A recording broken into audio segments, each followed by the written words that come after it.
En Égypte, au XXe siècle avant Jésus-Christ, des poupées à forme humaine et animale ont été retrouvées. Elles étaient dans les tombeaux d'enfants afin de les accompagner au-delà de la mort. Celles-ci étaient faites pour la plupart de bois et des fois de terre cuite, d'eau d'ivoire ou encore de jade, ce qui peut montrer leur importance aux yeux des Égyptiens. À Rome, les poupées avaient aussi un rôle magique, voire divin. En effet, elles étaient utilisées lors des pèlerinages ou des funérailles, car elles étaient liées à Bacchus, ou Dionysos en grec, le dieu de la fête, du vin et du cidre. Mais pourquoi nous les aimons tant? Les jouets ont un rôle très important. Ce sont plus particulièrement les enfants qui les aiment. Ils vont leur permettre de développer leurs aptitudes cognitives quand ils se concentrent à jouer à un jeu. Ils vont ainsi pouvoir développer leur sens et leur motricité. Les doudous aussi sont très aimés. Ce sont des peluches très attendrissantes que tout le monde trouve mignonnes. Dès la naissance, les enfants sont habitués à avoir un doudou qu'ils associent souvent à leurs parents. C'est un objet de transition. Il joue un rôle important dans les situations où l'enfant n'est pas rassuré ou séparé de ses parents. Il va le serrer fort contre lui et cela va lui permettre de s'apaiser plus facilement lors d'une crise. Mais les jouets et les doudous incarnent-ils seulement ce rôle? Mais qui sont-ils vraiment? Ce n'est pas tout. Les poupées étaient déjà présentes pendant l'Antiquité dans certaines religions comme le vaudou. On les utilisait pour des rites et pratiques de magie noire pour ensorceler les personnes.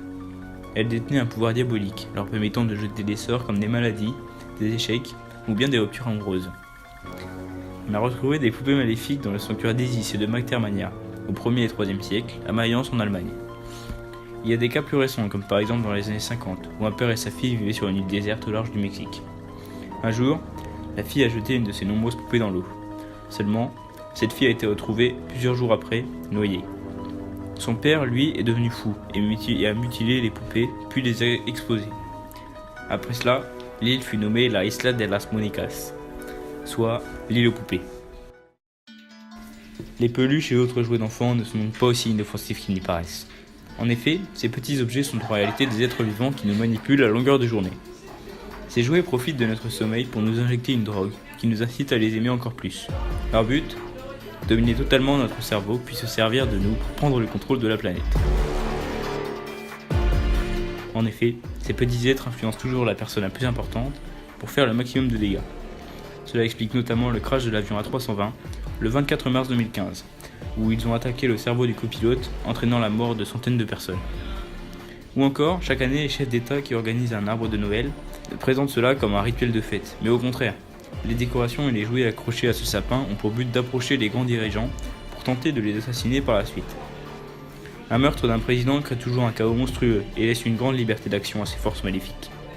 Par exemple, Kennedy a été tué peu après avoir été photographié près d'un arbre de Noël surchargé de jouets. Ces jouets sont vicieux.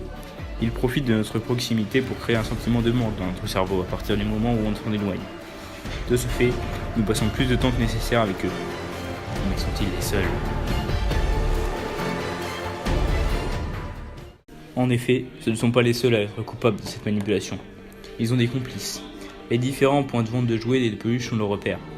Il y a les créateurs qui fournissent la drogue contenue dans leurs seringues, permettant à ces créatures vivantes de nous manipuler de jour comme de nuit, et les vendeurs dans les grandes surfaces aussi qui en connaissent le secret, et qui essaient de dissimuler cette drogue lors de nos achats.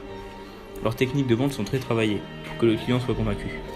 Lors de nos achats, ils cherchent à nous influencer, ou même à nous faire culpabiliser. Ils influencent les clients en mettant en avant les jouets les plus dangereux, par exemple les Lego. Ne vous fiez pas à leur apparence, leur petit gabarit est un avantage. Comme ils sont très peu visibles, ils font exprès de se mettre en travers de notre chemin, ainsi qu'en nous marchant dessus, cela nous fait très mal. Leur but est de nous faire souffrir, comme nous le faisons en jouant avec eux. Ils aiment nous voir souffrir, cela leur procure une grande satisfaction. Leur manipulation est leur but ultime. Plusieurs techniques sont utilisées par les jouets avec leurs complices pour nous attirer, telles qu'avec des films comme Toy Story, où ils font le bien.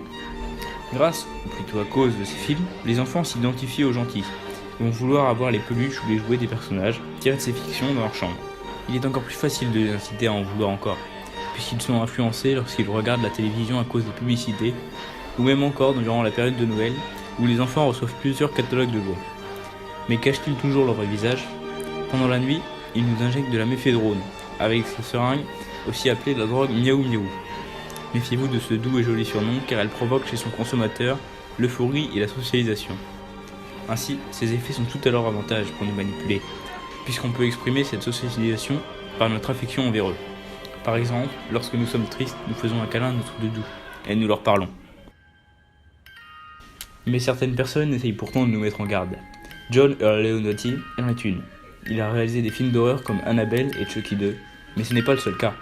Beaucoup de témoignages sont similaires, mais ce n'est pas tout. Des livres tels que La Nuit des Pantas existent aussi. Ils retracent l'histoire d'une petite fille. Elle achète ce panta et à partir de là, des événements terrifiants et maléfiques se produisent dans sa maison. Ces œuvres qui dénoncent ce complot existent en très petit nombre, et beaucoup de personnes sont sous influence permanente des jouets et les autres ont peur des représailles qui l'impliqueraient de dire la vérité. En effet, dans le film Poltergeist, le jeune acteur Olivier Robbins manqua de peu d'être réellement étranglé par la marionnette en forme de clown, diabolique.